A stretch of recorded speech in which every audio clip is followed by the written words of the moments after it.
They say that when you lose hope, you lose everything. When you give up hope, you've lost everything. So there's always hope. When you have hope, you have everything, man. When you have hope in Allah subhanahu wa ta'ala, you have everything, man. You have everything that you could ever possibly need. I don't care who likes me. I don't care who respects me. If I have favor with Allah subhanahu wa ta'ala, man, forget you. Seriously. I don't need you to give me my dignity. Allah subhanahu wa ta'ala has given it to me. Because on the flip side of this, Ar-Rasul sallallahu alayhi wa sallam said, but whosoever seeks to be pleasing to Allah, even if it's at the displeasure of the people, that means I do what Allah likes. I don't care who likes it. I don't care if my boss doesn't like it. I don't care if my neighbors don't like it. I don't care if my family doesn't like it. I don't care if my wife doesn't like it.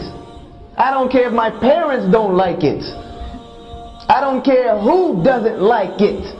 I do what Allah likes and nothing else. Ar-Rasul sallallahu alaihi wasallam said about this person that when they seek the pleasure of Allah, even if it's at the displeasure of people, that not only would Allah become pleased with them, He would make the people pleased with them.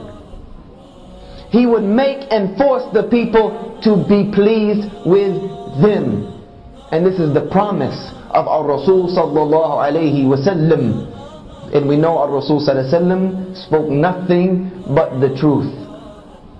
So Ar-Rasul sallallahu alayhi wasallam is saying that if you seek to be pleasing to Allah, that means I don't care who doesn't like the fact that it's time for me to make salah. I don't care what you got going on. I don't care if it's time for whatever it is else that's going on. It's time for me to pray. I'm praying. Dropping everything and I'm making salah. I'm not waiting to the end of the day and I go home and make Dhuhr, Asr, Maghrib, Isha, Jama'ah. I don't know where fiqh book you read that. But this is a fool's way of making salah, man.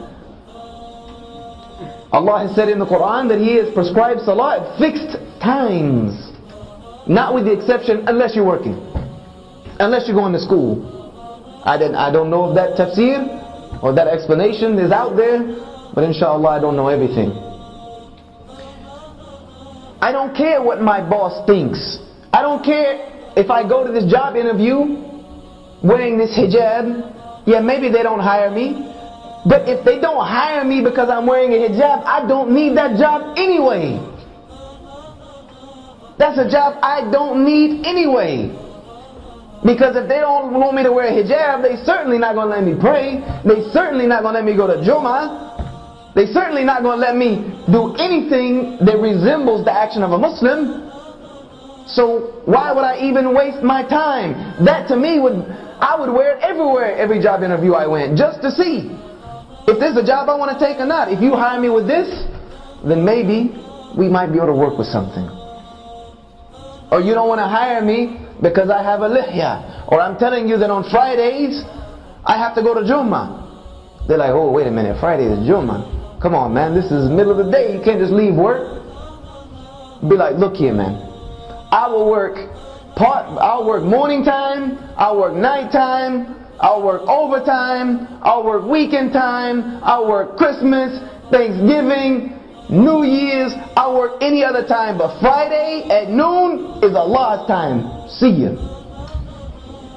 I'm out of here. No matter what you say.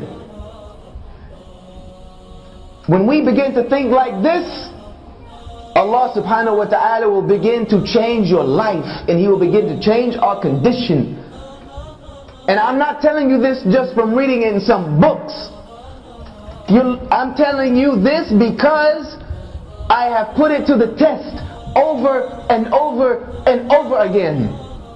I wouldn't be here right now doing what I'm doing if I didn't put it to the test. I've done it, and I've seen over and over again how Allah subhanahu wa ta'ala never abandons His slave when His slave turns to Him. Never, ever, without a doubt.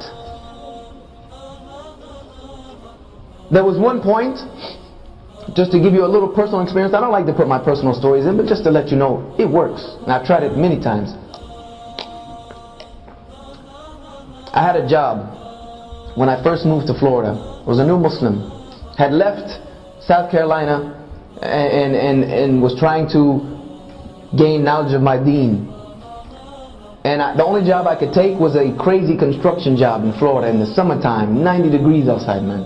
95 degrees with the humidity at like 87%. Outside dying, man. I'm not made for this type of stuff. And on Friday, but I was doing it because this was the only job I can find, and I know that Allah subhanahu wa ta'ala will take care of me.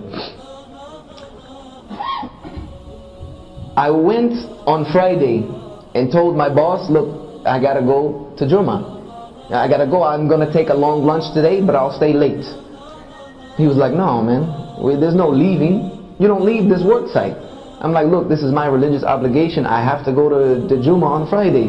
He was like, look, if you leave the job, then you're fired. I said, well, I'll see you in 2 weeks to get my check, because I'm out. And I left. I just left. And I said to myself, Hasbunallah wa ni'mal wakeel. Allah is sufficient for me, man. I don't need, no. I'm not going to violate my deen because I think I need something from the dunya. So I left, went to Jummah, not knowing how I'm going to get another job. Not knowing how I'm going to take care of myself. I went to Jummah. And I was leaving Jummah, and I made the dua during the two Jummah. One of the ones that Rasul SAW is never unheard from Allah subhanahu wa ta'ala. I made one of those. So Ya Allah, my welfare is in your hands. I walked outside of Jummah, and there was a brother who had just come from Philistine, a sheikh from Philistine, one of the most knowledgeable brothers I've ever met in my entire existence. And he came from Philistine, and he owned a pizza shop in Al-Quds in Jerusalem. And he came here to open up a pizza shop and establish his family here because of all the fitna in Jerusalem at the time. And he came up to me afterward. He said, Brother Yusha, do you have a job right now? I said, actually no, I just quit today. He said, well, I need somebody to work for me. And he hired me on the spot and gave me double what I was making at the construction job. And this is just one instance of about 1,000 that I could give you of how when you put your trust in Allah subhanahu wa ta'ala, He never ever lets you down. Because if He let me down, I wouldn't be able to do what I'm doing right now. I abandoned 3 to 4 martial arts schools I had running full time in Florida, doing well off, had more of the dunya than I knew what to do with, and left it knowing that this is what Allah subhanahu wa ta'ala had for me to do. This was for me to do. I knew this was my calling. I needed to tell these people about Islam, that I'm in this country that I'm from. And Allah subhanahu wa ta'ala has never had me to worry about anything, ever. Alhamdulillahi Rabbil Alameen. When we begin to think like this, that we want to please Allah subhanahu wa ta'ala more than anything else, then Allah subhanahu wa ta'ala will look at us and begin to love us again. He'll begin to love us again. And when He begins to love us again, our Rasul ﷺ said that the Muslim does good actions so much until Allah loves him.